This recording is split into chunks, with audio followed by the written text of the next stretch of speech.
Hello everybody, this is Tip Top MTG here today with another Magic the Gathering Arena video. In today's video, we are going to be looking towards the future of Arena and Historic and talking a little bit about Historic Anthologies and what I think is going to be coming in Historic Anthology 4. Before I jump into that, I want to talk a little bit about what Historic Anthologies are, and just give a little bit of history on them, but it'll be pretty quick. So, Historic Anthology 1 came out back, I believe, in 2019 or early 2020, so it was a really long time ago, and essentially what it did is it introduced a bunch of cards to Historic, and the only way to get the cards was either through wild cards or by buying the complete bundle for a limited amount of time. Once that bundle's gone, it's only available through wild cards.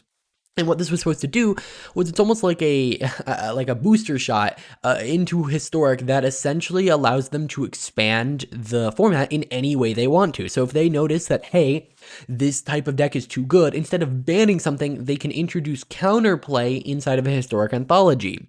They've done Historic Anthology 2 and 3, and so they're on to 4. Now they decided to take a little break while they introduced full-size sets, but we've had the confirmation that Historic Anthology 4 is coming out soon, and I thought it'd be fun to take a little bit of a look and talk about what I think is going to be in there. And I'm not just going to list a bunch of cards. I'm going to talk about why I think they're going to be in there and all of that. So why don't we jump right into this by having a look at Historic Anthology 3.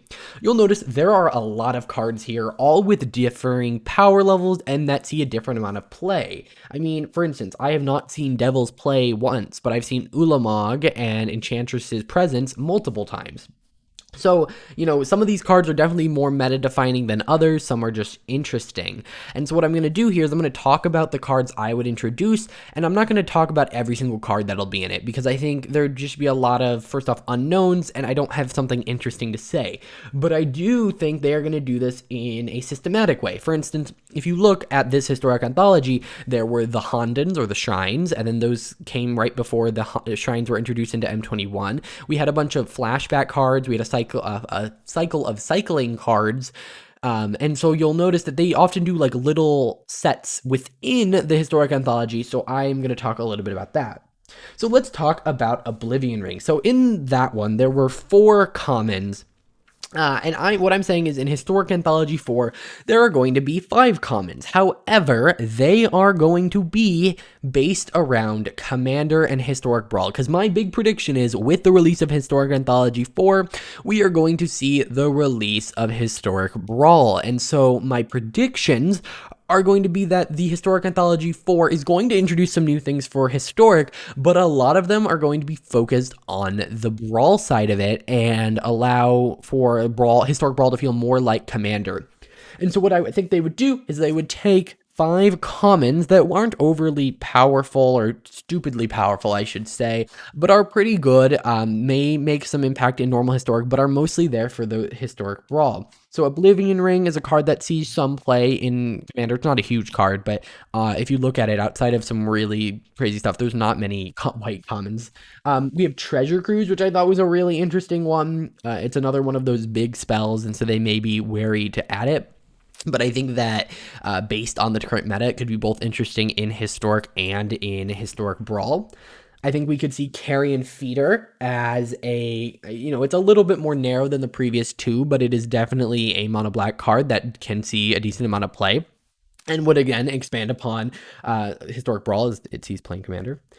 We have Impact Tremors, which I thought was an interesting, again, kind of combo piece, one that's going to be more useful in a Commander/Historic Brawl deck. And then I have here Rampant Growth, which I think is the riskiest pick here, just because Ramp is so powerful. But with the banning of Uro, this might be a nice little Uro out of Historic. This might be a nice replacement for those decks that isn't nearly as good, but still interesting. So yeah, those are the 5 commons that I think are going to be there as a little cycle of cards that see some play in Historic Brawl / Commander, and I think it'll be there for that reason. They are going to push this and market it as here's your booster for Historic Brawl. Now, I do think on top of that, instead of the 5 Hondens, I think we're going to get the 10 Signets. So yeah, this isn't all of them, but just we would get the 10 signets. We have 2 of them big here. They are just 2 cost artifacts. You can pay 1 and tap to add red and a white or whatever 2 color combination it is, and you'd add all 10 of these as mana rocks. Again, for Historic Brawl, you might do something with them again outside of Historic Brawl, but they are mostly in there for that reason, and it's a nice selection of cards. It makes it feel more like Commander, and I think that's really what they're going to go for.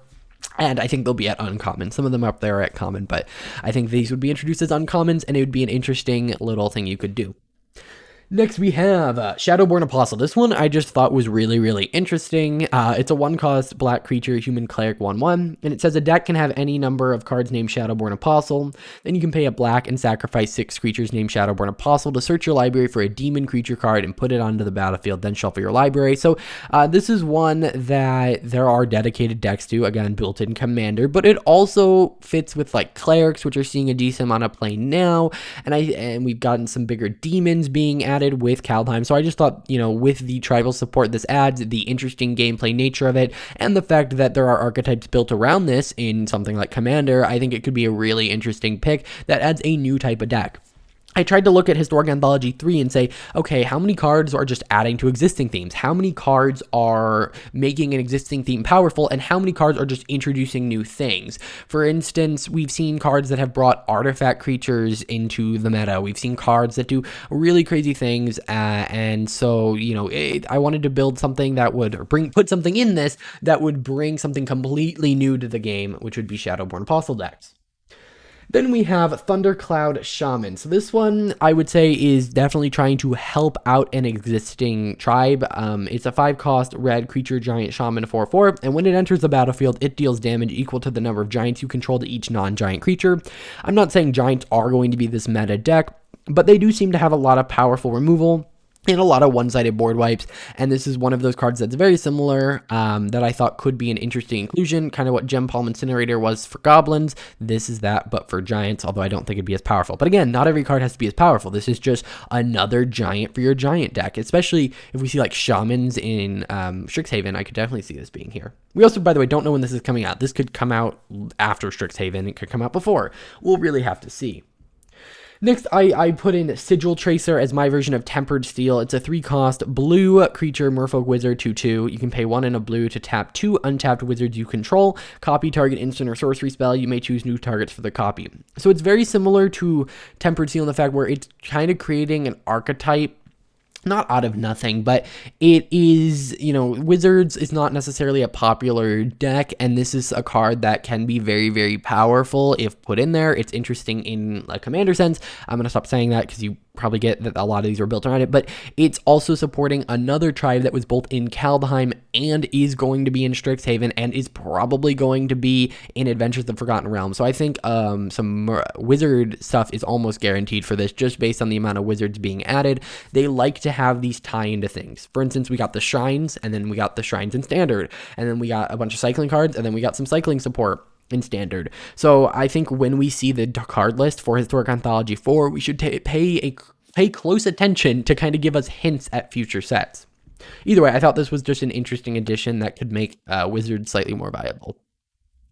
Next, we have Scrying Sheets. This is my version of Ancient Ziggurat, which is essentially just some utility land that you're not going to run in a lot of decks, but you could. And this is essentially giving Snow a little bit of a power-up in Historic, where you are able to, this is the first time that Snowman is being used in a cost, but I just thought it'd be interesting as an additional, they have snow mana, which is something that's kind of rare, and so if they want to make snow decks different between Historic and Standard, they have to add a couple snow cards, because I'm going to be honest, I am working on a snow deck to play on the channel, and I was going to make a Historic deck, and then I realized, wait a second, there is almost no point to this, because most of my cards are snow cards, and since snow cards are only in Kaldheim, that means I basically just have a standard deck with slightly better lands, and not even, because I'm sticking to a lot of snow lands. So I think if they want to differentiate it, which I think they do, I think if there's ever a time where there's a dominant deck in standard and historic. And I'm not saying snow is dominant, but if that ever happens, or, you know, the meta start to become similar, people are going to really lose interest.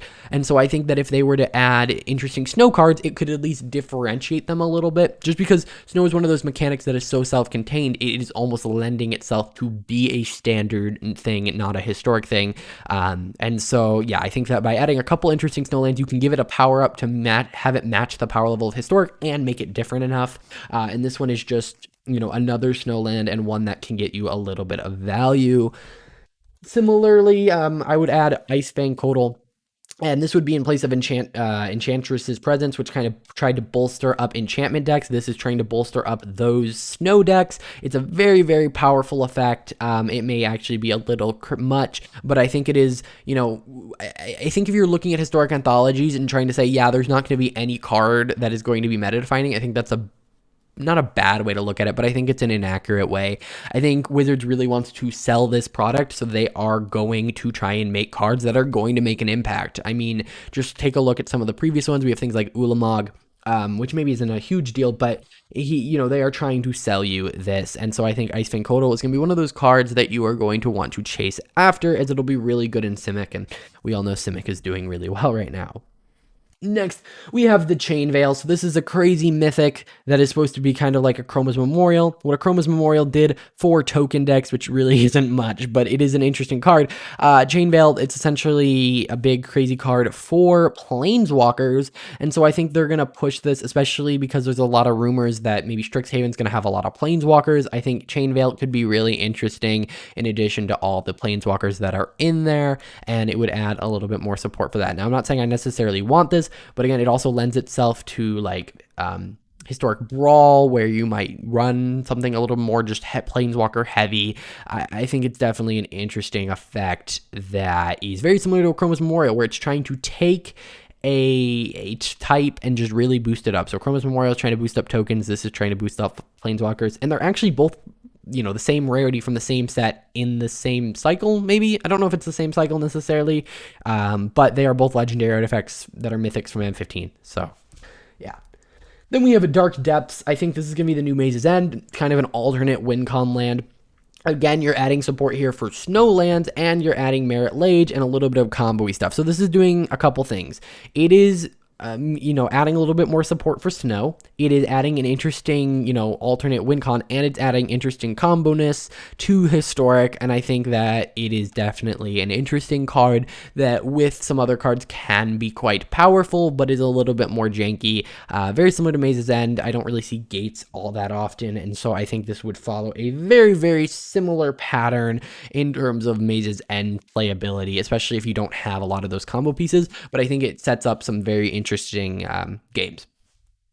And then last, I think the Ulamog of the set will be Morophon the Boundless. This just makes so much sense to me. If they are pushing Historic Brawl and they want, this year is a tribal year. We have Kaldheim with the 10 tribes, Strixhaven's with Wizards, Adventures of Forgotten Realms with D&D classes, Innistrad Vampires and Innistrad Werewolves with Vampires and Werewolves respectively. There is going to be a lot of tribal, and this is just a card that will get better throughout the year. And I think that while you might be like, wow, that's really powerful, I would argue, hey, so is Ulamog.